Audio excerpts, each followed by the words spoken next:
Smith-Lake. He has won not one, not two, but 3 REDCREST here in the great state of Alabama. Ladies and gentlemen, he finished first. He had 87 pounds, 11 ounces, 27 scoreable mass. He's an Alabama hammer. Let's bring up DC Dustin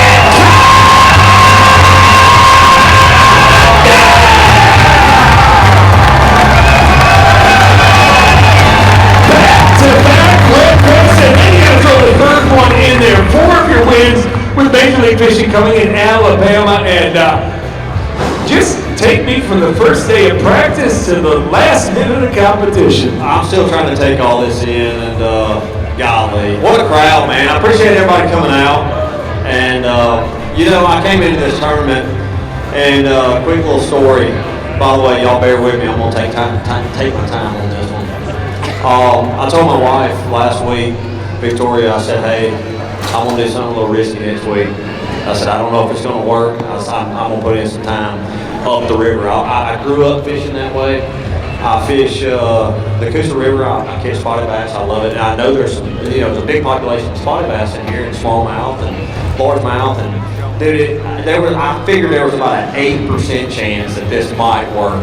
I said, I might be a dummy, but we're going to try it. So I start practice, I go up the lake, and I caught a few big smallmouth, but it wasn't on fire. I didn't know the potential yet.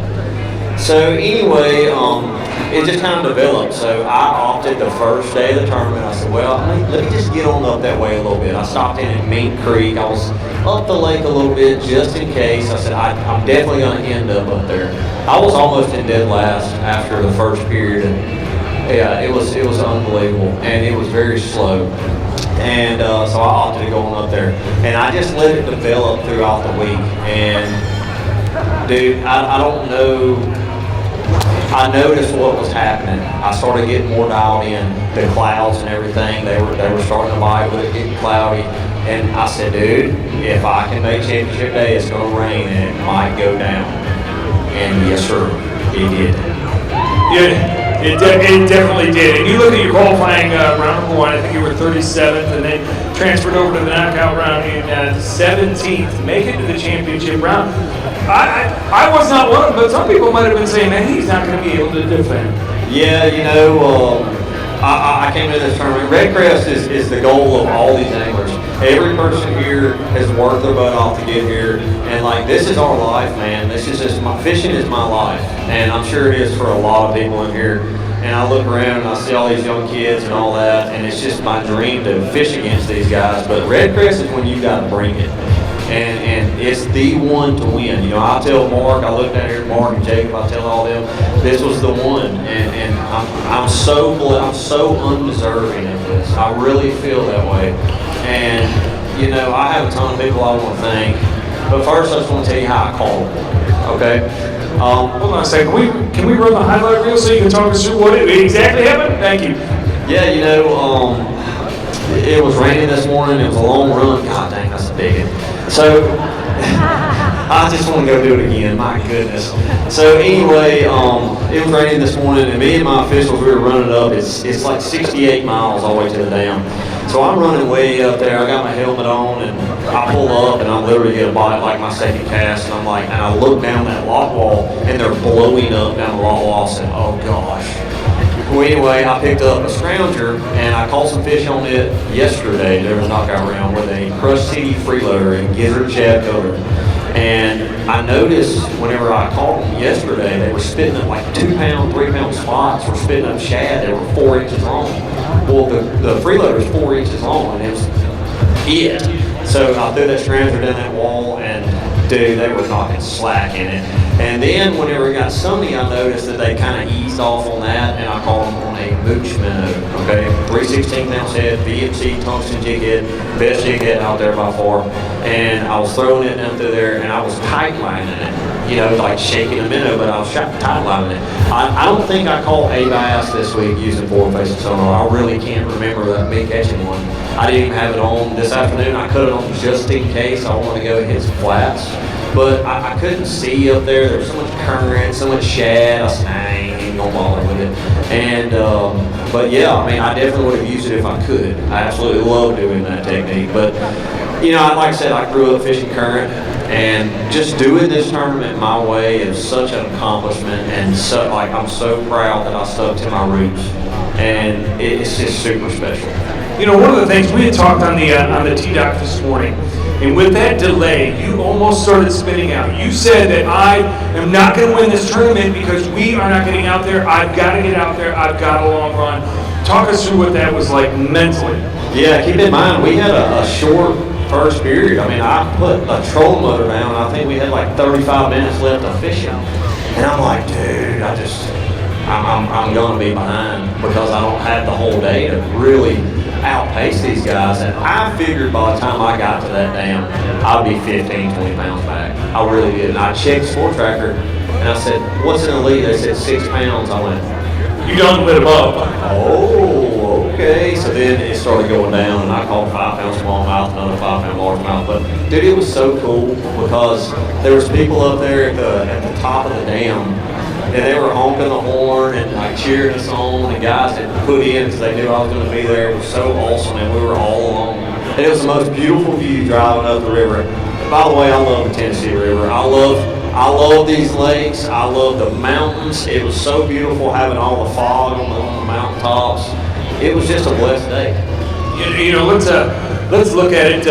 There wasn't anything dry on you except for the dry spell in the third period when it was getting close. Wesley Strader's coming along. What do you think of that? Let me say this. Shout out to Wesley. Shout out to this whole top 10. Unbelievable. Wesley, I did not want 15 more minutes to him. I'm just telling you, he was coming.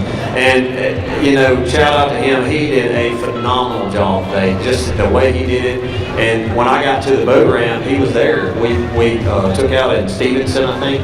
And he was there, and I went up and gave him a big hug. I said, dude, it's super impressive. I had a stellar day. But I'm telling you, 30 more minutes, I probably wouldn't be sitting right here. And he caught them really good. And he told me a quick story that he caught them there all his life with his dad and whatnot. So he fished up there, and he knew the potential. So it was cool to have him up there and catching them and dueling it out. But I have a ton of people I want to thank. And I'm going to try to get through this without breaking down. I hate to bore y'all. And I actually have a list because I want to thank every person, number one, for being here. So thank y'all. Thank you all for the support. But first of all, I want to thank God because the last couple tournaments have not been stellar for me. It's been fairly tough, and it's tough mentally because you're out there, you're trying to do the best for you guys, I'm trying to do the best for my family, and it hasn't been easy. And this is not an easy game, you know. Fishing, it's fishing, it ain't catching. And but yeah, I want to thank God because I've became a lot closer to Him lately, and I've realized what really matters, and it ain't really these bass. It's family. It's you know, my faith. And also next, I want to thank my wife, Victoria. Where you at, baby? Thank you for supporting me. Starting to break down. It was an emotional one, though. Keep going, buddy. You got it. We're here for you.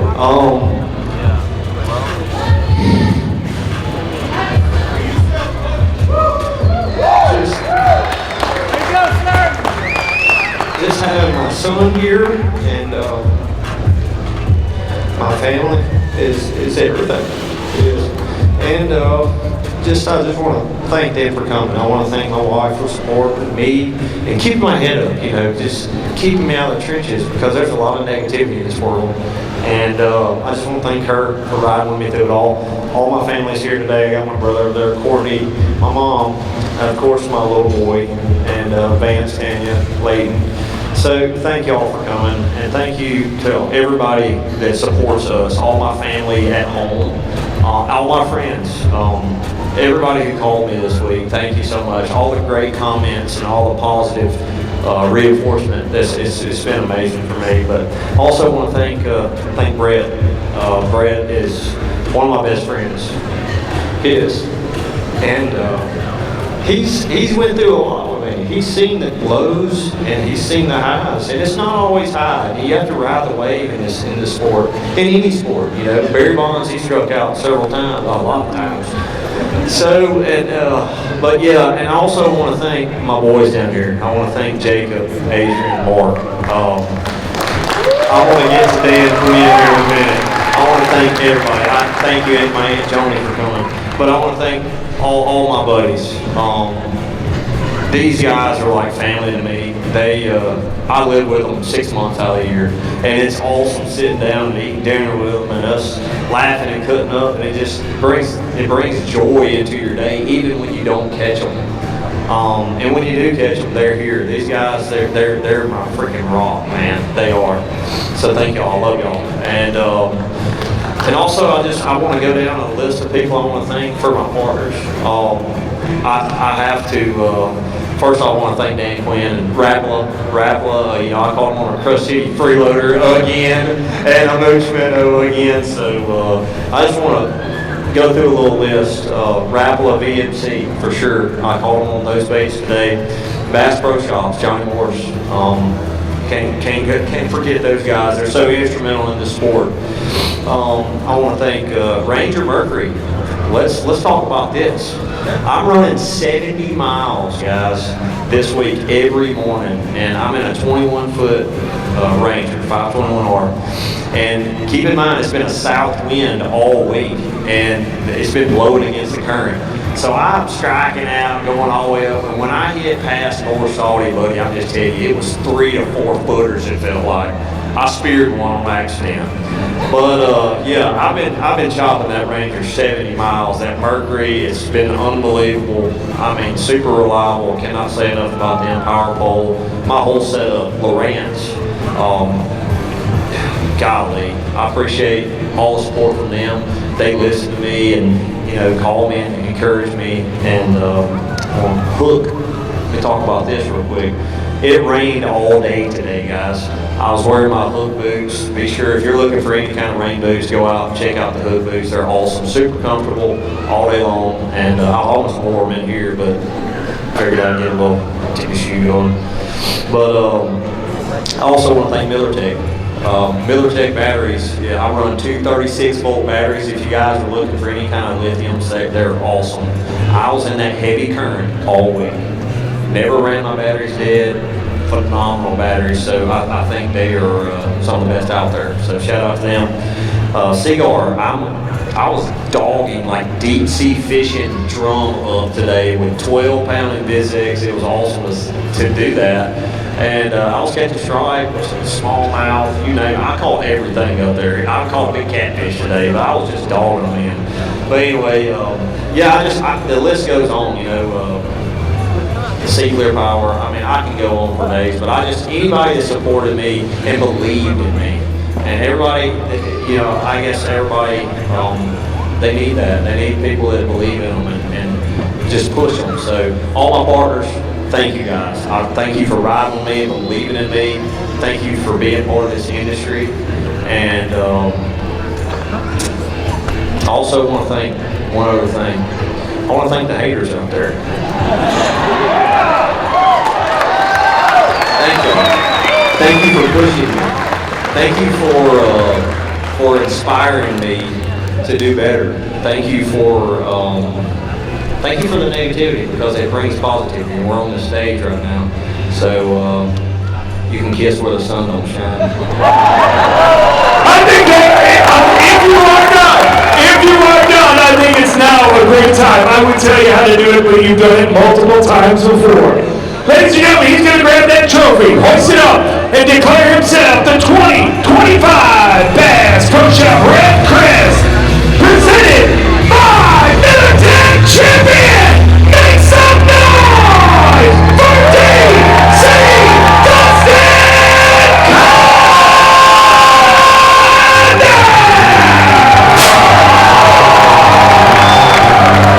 A 3-time REDCREST champion, not only defended, but hoisted once again. Incredible week of action from Dustin Connell. And not only does he get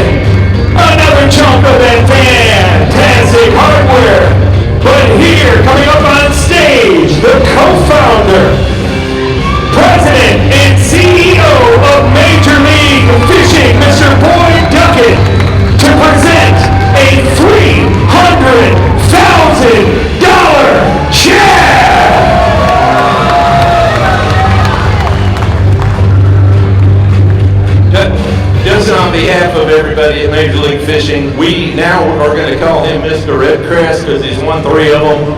I don't know how many more he's got in his life, and this is a great piece of hardware and once in a lifetime. But don't forget, guys, we have $300,000 that goes along with that. Congratulations. I'll give that.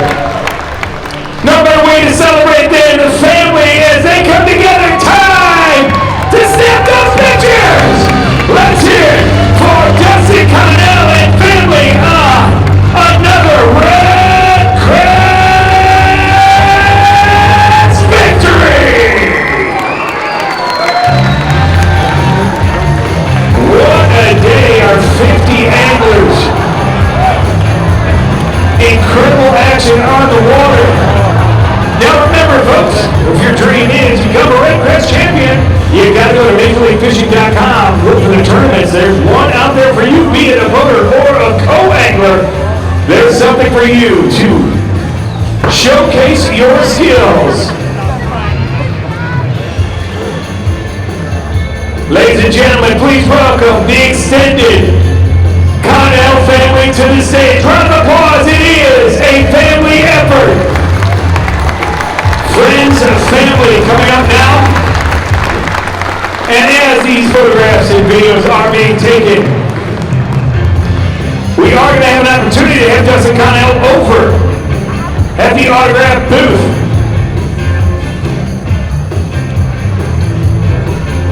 Ladies and gentlemen, it has been unbelievable here at the 2025 Bass Pro Shops REDCREST presented by Militech. For those of you who are watching at home, thanks for joining us. We're going to be back in a little bit after media has the opportunity to talk to him. But if you are at the exit of the stage, I do need you to clear room for Dustin Connell as he makes his way over to the autographs. Ladies and gentlemen, you guys want to be superstars just like Dustin Connell? I need everybody in the crowd to throw their hands up, wave them, shake them.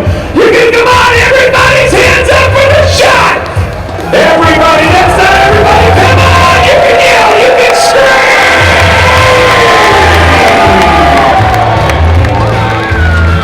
One more time, this is the shot. 1, 2, 3, everybody hands up.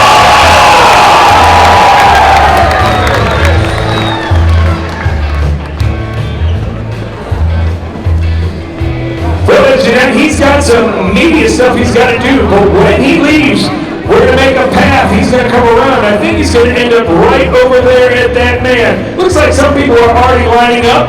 He's not going to be able to be there for a long time. Obviously, a lot of media stuff has to be done, but we want to give you guys the first opportunity to maybe get an autograph or photograph. And remember, a lot of people are going to want that. So if you